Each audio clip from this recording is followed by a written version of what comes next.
오늘은 시편 49편 13절로 20절 말씀을 본문으로 해서 거짓과 거지라는 제목으로 하나님의 말씀을 전하겠습니다. 과거에는 TV 광고에서 제품을 광고하는 그 영상들을 보면요, 이 제품들이 너무너무 좋습니다 라고 광고를 했습니다. 정말 튼튼하고 당신의 삶에 유용할 것이다 라고 광고를 했어요. 이것은 저렴하다라고 광고를 했어요. 예를 들어서 현대자동차에서 나오는 그 1톤 트럭 포터, 그게 20년 전인가 30년 전인가 정확히 기억은 안 나지만 제가 신문을 보면서 기억나는 게 있습니다.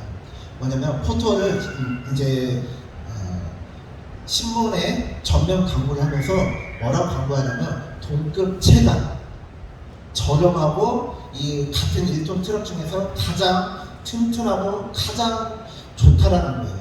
같은 가시면 다운치마라는 말처럼 정말 당신에게 필요한 차이고 유용한 차이고 동급 체감이고 저렴하다라고 광고를 하는 것이 아직도 제 머릿속에 기억이 납니다. 그러나 최근 TV나 인터넷에 나온 광고들을 보면요, 광고의 양상이 달라지고 있습니다. 무엇이냐면 당신이 이것을 살면 당신의 삶이 더 행복해지고 윤택해지고 당신의 가족이 더 소중해지고 즐거운 인생으로 가득할 것입니다. 예를 들어 볼까요? 캠핑 용품들 얼마나 비쌉니까? 저희 원로목사님도 캠핑을 엄청 좋아하세요. 그래서 우리 원로목사님은 되게 검소하신데 유일한 소확행은 텐트 용품을 사시고 텐트를 치시는 거예요. 그냥 저는 뜨거운 여름에 땡 밑에서 막 텐트 치고 하면 힘들어 죽겠는데 저희 부모사님은 물놀이 가가지고 텐트 치는 게 그렇게 좋으세요. 근데 저나 제 아내는 그냥 수영장에 가고 말지, 아니면 캠핑카를 타더라도 우리 애들은 막 TV 광고 같은 거 보면은 캠핑카 타고 가서 이렇게 텐트를 치거나 카라반이라고 하잖아요. 막 그런 거 가가지고 가면 되게 신나 보이고 막 특별해 보이고 그러잖아요. 그러면 저희 애들 아빠 우리도 좀 카라반 타자, 캠핑카 저 타고 가서 살고 싶으면 저기서 여행 가고 싶으면 그러거든요. 근데요, 텐트는 공사하고 카라반도요, 그거 이 화장실 볼일 보면 그거 다 청소해야죠. 다 이렇게 다 해야죠. 얼마나 손이 많이 가는지 몰라요. 근데 텐트요? 캠핑이요? 이런.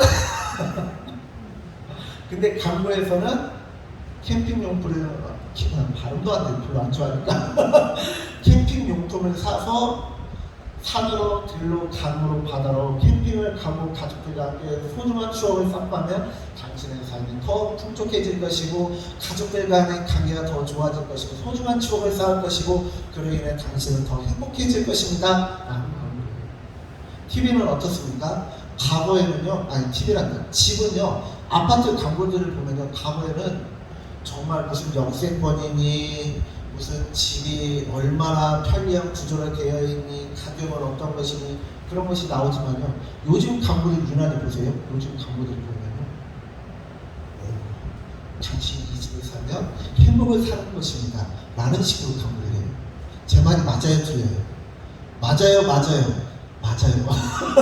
요즘 광고들을 보시면 여러분들의 삶이 무엇인가를 사므로 인해서 자동차를 사고 집을 사고 캠핑용품을 사고 무엇인가 제품을 살 때 당신의 삶이 더 풍성해지고 가족과의 관계가 행복해지고 여러분들의 삶이 행복해질 것이다 라는 문구로 가득합니다. 정말 내가 이걸 사지 않으면 불행해질 것 같고 이걸 사면 내가 행복해질 것 같아요.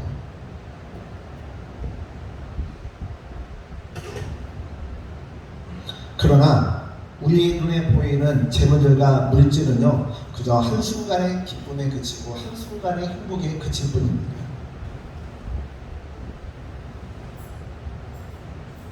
우리는 알고 있습니다. 이 땅에서의 삶뿐만 아니라 영원한 천국이 있음을 말입니다. 죽음 이후의 세계가 있음을 알고 있습니다. 진화론자나 사회학자들은 이야기하는 것들이 있습니다. 사람은 암의 마에서부터 시작해서 원숭이를 거쳐 사람으로 진화했고 사람으로 진화했어도 구석기, 신석기 등의 발전을 통해 문명을 이루었다고 말합니다. 그러나 그리고 종교는 그 와중에 사람들의 필요에 의해서 만들어졌다라고 말합니다. 그러나 최근에 발견되는 자료에 의하면 신석기라 생각하던 10,000년 전에도 문명이 없었다라고 생각했던 그 10,000년 전에도 이미 사람들은 문명을 이루었고 신석기가 아니라 이미 옷을 해 입었었고 나름대로의 사회를 구성하고 이 사회들 간에 국가들 간에 교류가 이루어졌다는 자료들이 그 증거들이 속속들이 발견되고 있습니다. 다른 동물들과 달리 사람의 영혼에는 마음에는 종교심이 있고 죽음 이후의 세계를 알고 준비했다는 증거들이 최근에 들어서는 속속들이 발견되면서 진화론자들이 곤란에 처한 상황이 있습니다. 오늘 우리가 살펴보는 시편 49편에서도 자신의 재물을 의지하고 부유함을 자랑하는 자는 자신의 형제를 고사하고 자신마저 구원할 수 없다고 말씀하고 있습니다. 그 이유는 무엇입니까? 생명을 승량하는 것이 너무 엄청나서 영원히 마련하지 못할 것이다 라고 말씀하고 있습니다. 마치 왕에게 10,000달란트라는 빚을 진 신하와 같이 그 신하는 도저히 개인의 힘으로는 10,000달란트라는 그 빚을 왕에게 갚을 수 없습니다. 오늘날로 환산하면 어떤 사람은 6조라고 말하는 사람도 있고 어떤 사람은 23조라고 말하는 사람도 있는데요. 어찌됐건 간에 6조든 23조든 이재용 회장이라든지 세계적인 부호들은 그 어마어마한 금액을 지불해서라도 자신의 생명을 구원할 수 있을 것입니다. 그러나 10,000달란트라는 것은 사람이 갚을 수 없는 금액을 얘기하는 것이지 꼭 10,000달란트를 이야기하는 것이 아닙니다. 즉 우리가 6조, 23조라고 하면 세계적인 부호들은 그 돈을 지불하고 자신의 구원을 살 수 있을지 몰라도 그것은 10,000달란트가 아니라 사람이 갚을 수 없는 어마어마한 대가를 치러야 한다는 것을 성경은 말씀하고 있습니다. 그렇게 우리는 하나님을 믿고 의지해야 됩니다. 우리를 구원하실 수 있는 분은 오직 하나님 한 분이십니다.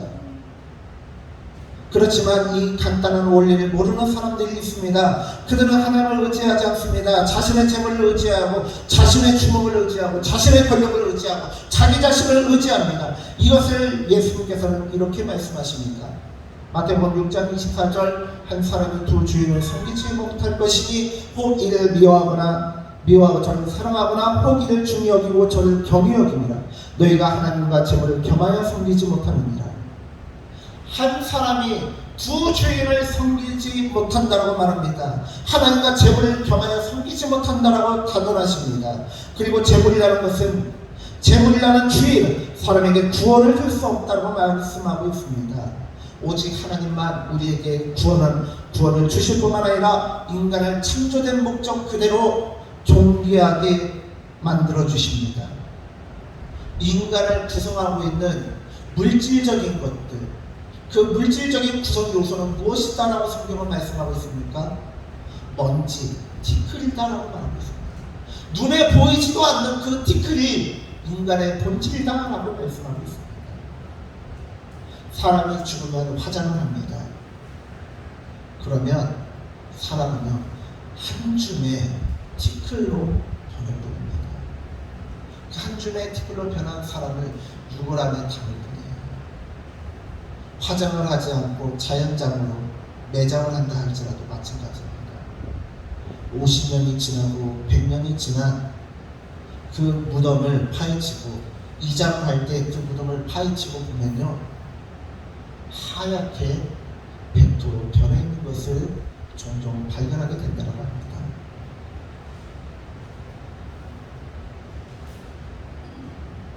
여러분들 중에 먼지를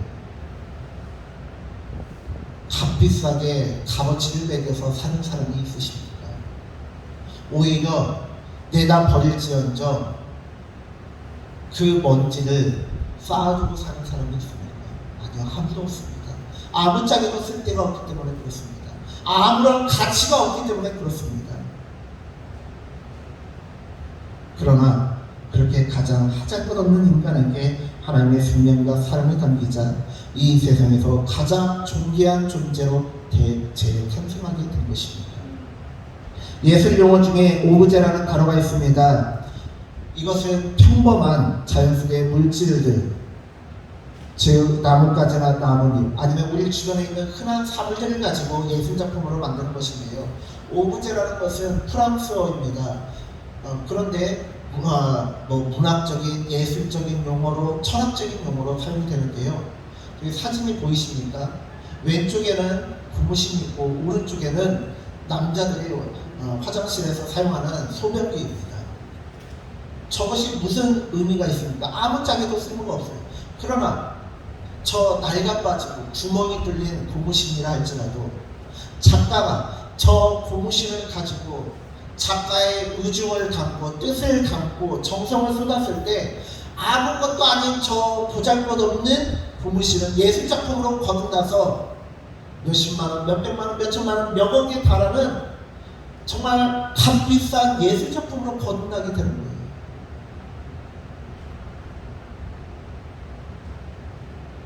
세계적인 예술작품인 비너스나 다비드상, 그것은 대리석으로 만들어졌습니다. 그런데요, 그것은 한나폴에 불과하지만 그것을 세계적인 거장의 손을 거쳐서 새롭게 예술작품으로 거듭나게 하면 그것은 값어치를 매길 수 없는 예술작품이 되는 것입니다. 마찬가지로 최초의 인간인 아담 또한 하나님께서 먼지에 불과한 그것을 하나님께서 정성을 쏟으시고 사랑을 쏟으시고 생명을 담으셨기 때문에 그것을 이 세상 그 무엇보다도 그 무엇과도 바꿀 수 없는 유일무이한 예술작품으로 거듭났다는 것입니다. 그러나 최초의 인간인 아담이 하나님을 믿지 않음으로 죄를 짓고 그로 인해서 이 땅에 죽음이 들어왔습니다. 즉 하나님을 믿지 않은 것이 모든 불행의 시작이었습니다. 하나님을 의지하지 않은 것이 모든 고통의 시작이었습니다. 갓 태어난 아이는 무의식적으로 모든 것을 끌어당기는데요. 끌어당기고 핥히고 밀어내기도 하는데요. 발버둥을 치는데요. 어떤 영상을 봤더니 갓 태어난 아이가 자기 머리를 잡고 막 물어요. 자기 머리끄댕이 몇 가닥 없고 그 얇고 짧은 머리카락을 자기가 딱 쥐고는요 아프니까 물어요.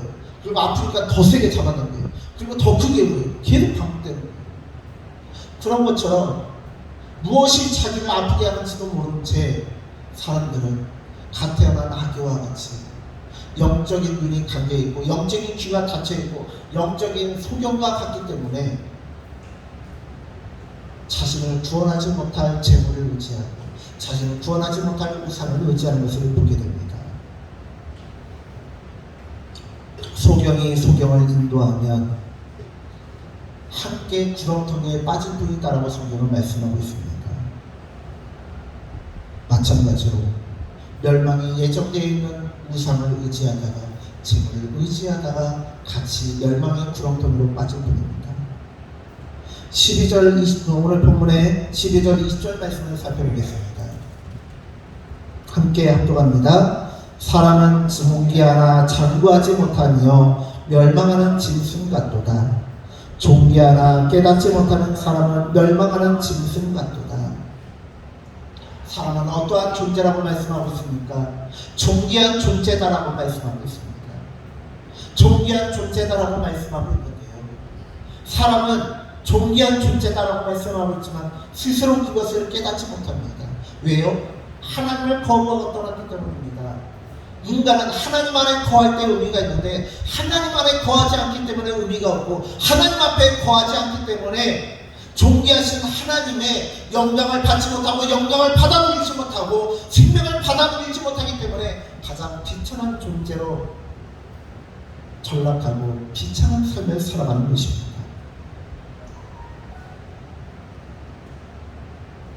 그렇게 존귀하게 창조된 인간이 그저 먹고 사는 문제를 해결하기 급급한 채 죽음의 이유를 바라보지 못하는 짐승 같은 존재로 전락하는 안타까움을 말씀하고 있습니다.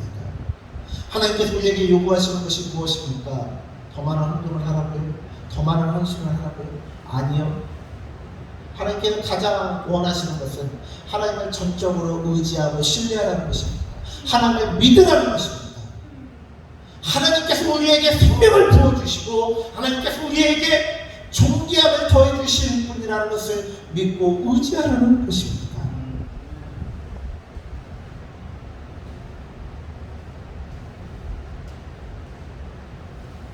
정작 구원을 베푸시는 하나님을 거부하면서 생명을 줄 수 없는 재물과 우상에게 구원을 요구하는 어리석은 사람의 결말은 어떻습니까? 13절 14절의 말씀을 함께 교독하도록 하겠습니다. 13절 14절 13절 14절 시작. 이것이 바로 어리석은 자들의 길이며 그들의 말을 기뻐하는 자들의 종말이로다. 그들은 양같이 소울의 주기로 작정되었으니 사망이 그들의 목자일 것이라. 정직한 자들이 아침에 그들을 다스리니 그들의 아름다움은 소멸하고 수월이 그들의 거처가 되리라. 아멘.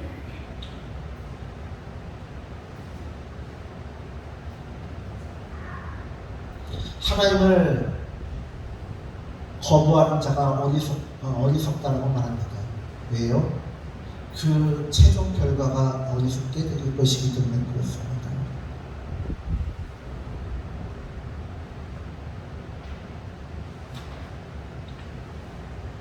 하나님을 믿지 않는 것이야말로 어리석음이고 하나님을 믿는 것이야말로 지혜다라고 성경은 말씀하고 있습니다.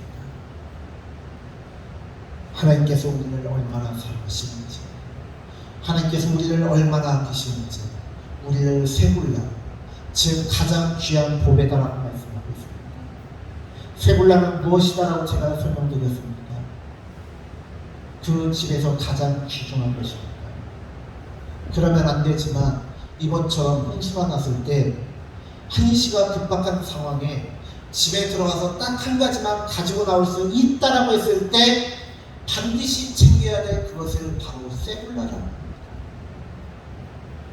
우리는 하나님 앞에 세굴라입니다. 그렇기 때문에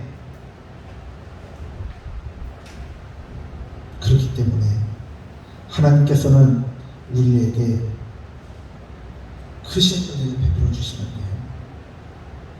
하나님께서는 절대 우리를 포기할 수 없다라고 말씀하십니다. 마태복음 8장 35절로 37절의 말씀 31절 32절부터 살펴보겠습니다.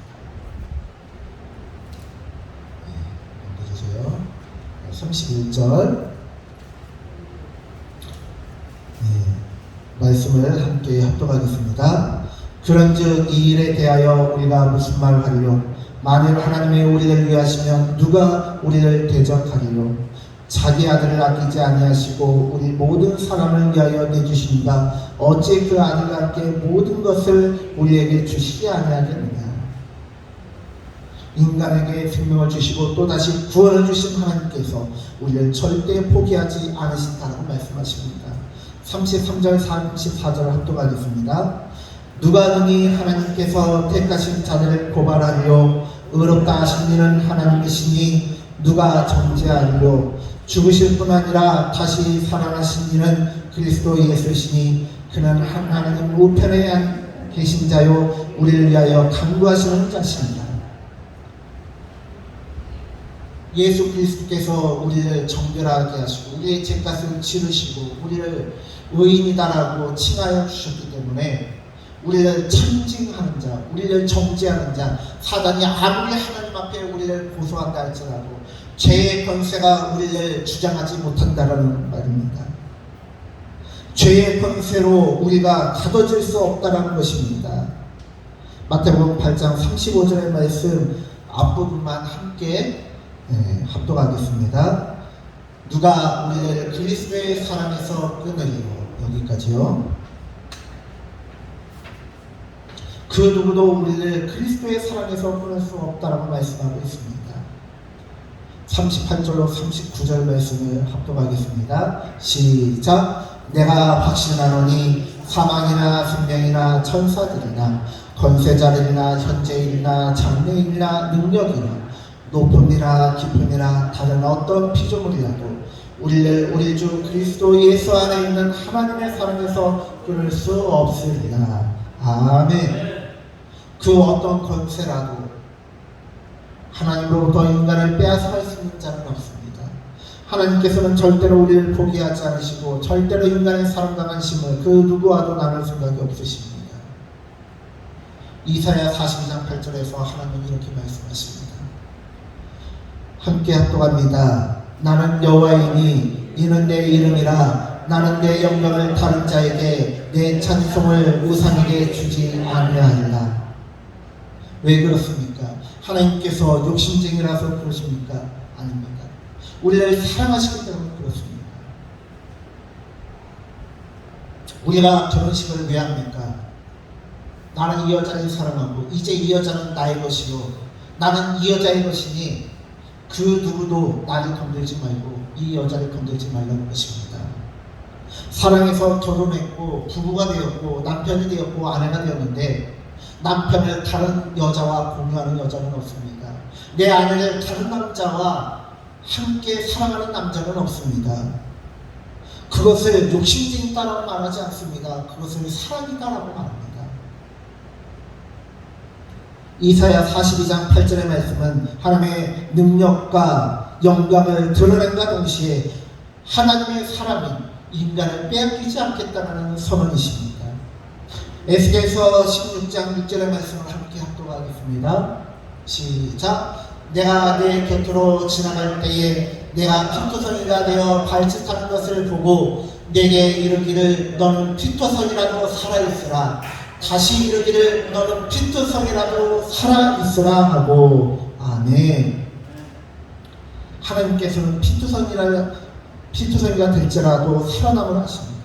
엉망진창이 되었다 해도 집을 떠난 방탕한 둘째 아들처럼 하나님의 사랑을 낭비하고 허랑방탕하게 살았다 할지라도 돌아오라고 말씀하십니다. 왜요?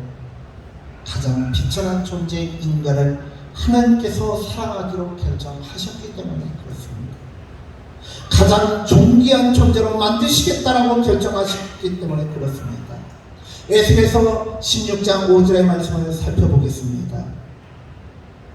아무도 너를 돌보아 이 중에 한 가지라도 네게 행하여 너를 불쌍히 여긴 자가 없었으므로 내가 나던 날에 내 몸이 천하게 여겨져 내가 들에 버려졌느니라.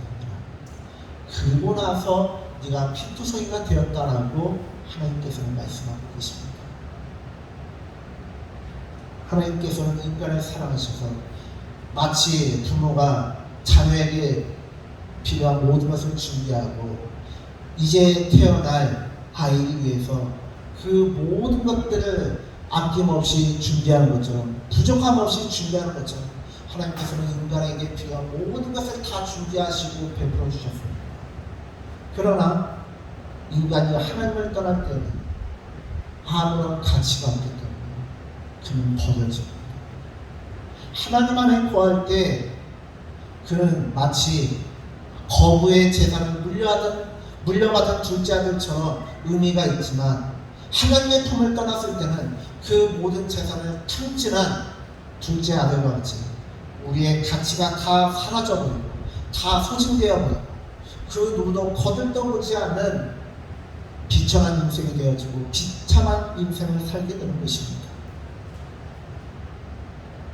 그렇기 때문에 시편 49편의 말씀에서는 인간은 존귀하다 깨닫지 못하는 자는 짐승과 다른 바가 없다고 말씀하고 있는 것입니다.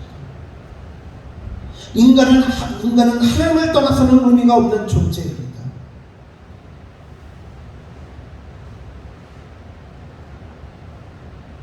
그러나 하나님은 우리에게 피투성이가 될지라도 인생의 가장 밑바닥으로 떨어졌을지라도 하나님을 사랑하고 신뢰하라고 말씀하고 있습니다. 하나님께서는 우리를 씻기시고 기름을 발라주시고 존귀한 옷을 입혀주시고 금가락지와 금목걸이를 씌워주시고 권세와 권능을 주시고 하나님의 생명과 총애를 허락하셔서 존귀한 자로 거듭나게 하셨습니다.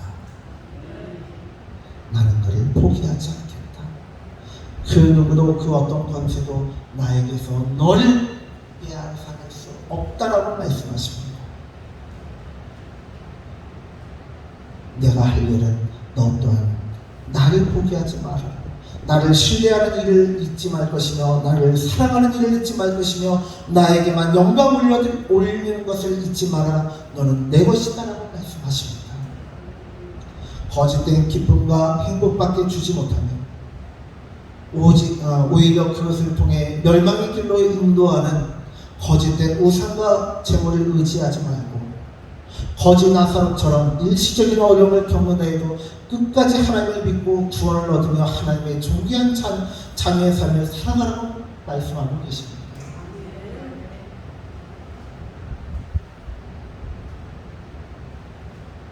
거짓되고 일시적인 부유함과 행복을 쫓아가는 것이 아니라 거지가 된다 할지라도 삶의 밑바닥으로 굴러떨어진다 할지라도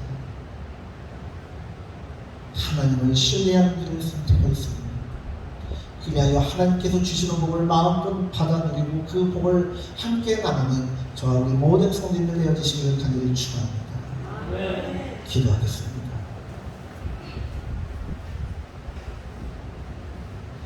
하나님, 우리가 오늘 주님의 말씀을 살펴봅니다.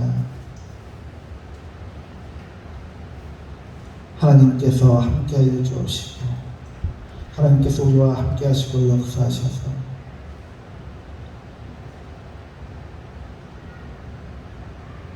우리의 삶이 풍성하게 하여 주시옵소서. 우리의 삶이, 우리의 인생이, 우리의 영혼의 구원을 얻게 하시며 우리의 삶이 존귀한 삶이 되게 하시며 그 생명과 존귀를 다른 자들에게도 전하는 아름다운 삶이 되게 하여 주시옵소서. 감사드리며 예수님의 이름으로 기도드렸습니다. 아멘.